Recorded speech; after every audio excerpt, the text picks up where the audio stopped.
What is going on, Jet fans? Matt O'Leary back with another video. Well, it's official as of yesterday. Aaron Rodgers signed with the Pittsburgh Steelers, which means in week one, it'll be New York Jets versus Pittsburgh Steelers, Aaron Rodgers versus Justin Fields. Let's talk about how the New York Jets can beat Aaron Rodgers now that we know he's going to be the quarterback for Pittsburgh in week one. So good news, I'll actually be in attendance for Jets vs. Steelers, and you can as well. That's our group outing for Talking Jets. Myself, Ryan, and Greenbean will be going to week one Jets Steelers. Tickets available now on talkingjets.com.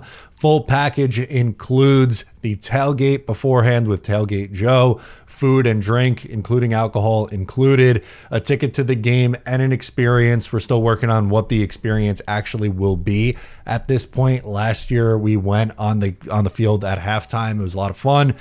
In addition to the Sunday festivities, we're doing a meetup on Saturday. We've partnered with the Bezara Music Festival in Keansburg, New Jersey. We're doing a live show from the festival. We'll preview the entire New York Jets season.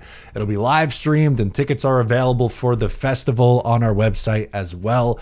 Better Than Ezra, great 90s band, is the headliner on Saturday, but we're doing a live show and a meet and greet, so make sure to check out the tickets for that if you want to come hang out with us on Saturday. I'm excited. Week one, kicking off the season right. Okay, so Aaron Rodgers is now the Pittsburgh Steelers starting quarterback after a long process, a waiting game. It's become official as of yesterday. So it got me thinking, how could the New York Jets beat Aaron Rodgers and the Pittsburgh Steelers in week one? And believe me, we have plenty of time before we get there. We'll preview the game, the whole thing.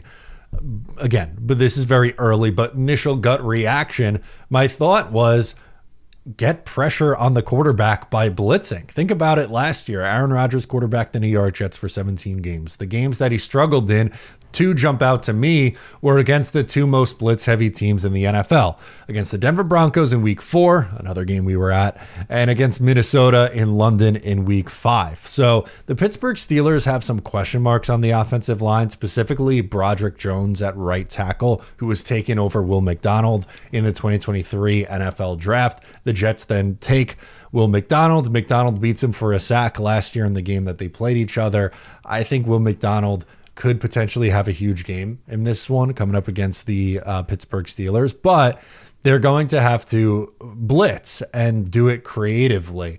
Looking at the Jets linebackers, I would think both Quincy Williams and Jamien Sherwood project well as blitzing linebackers with the speed that they have. Jamien Sherwood, a converted safety to linebacker. You also have Quincy Williams, who's undersized, make plays behind the line of scrimmage with his speed, goes sideline to sideline. Him as a blitzer, I think, would be impressive.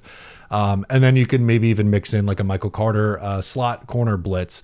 If you look at these two games, again, these were the games that we saw Aaron Rodgers get pressured the most. Against Denver in week 4, 14 pressures, was blitzed 21 times. His numbers in the game, 34 of 42, a 57.1 completion percentage, 225 yards, 5.4 yards per attempt, no touchdowns, no picks, and a 72.0 rating. The next week against Minnesota, he was pressured 15 times, blitzed 24 times, 29 of 54, 53.7 completion percentage, 244 yards, 4.5 yards per attempt, 2 touchdowns, 3 picks, and a 54.9 rating. Those were two of Aaron Rodgers' worst games of the season a year ago.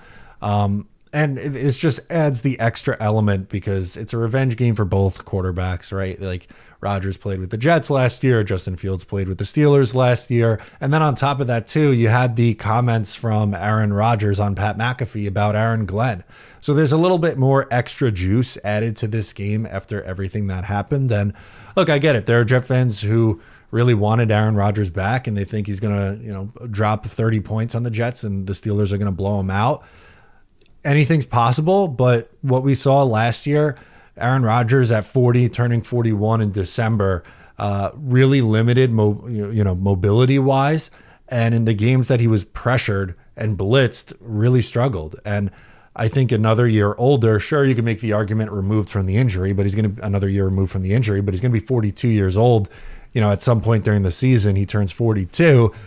I think if you're able to get pressure home against an offensive line that, again, has some major question marks, that's your recipe for success. I'm not saying this is an easy game for the New York Jets and it's a guaranteed win. It's not. I think it's going to be a low scoring, grind it out kind of game. I honestly don't expect either Justin Fields or Aaron Rodgers to have monster games, but it's going to come down to the little things: defense, special teams, turnovers. And, if you're able to, again, really get after the quarterback, I think that's the recipe for success against, a soon-to-be 42-year-old Aaron Rodgers. So wanted to just come on here quick and talk about it because, again, it's a big story. It's the Jets' Week 1 opponent.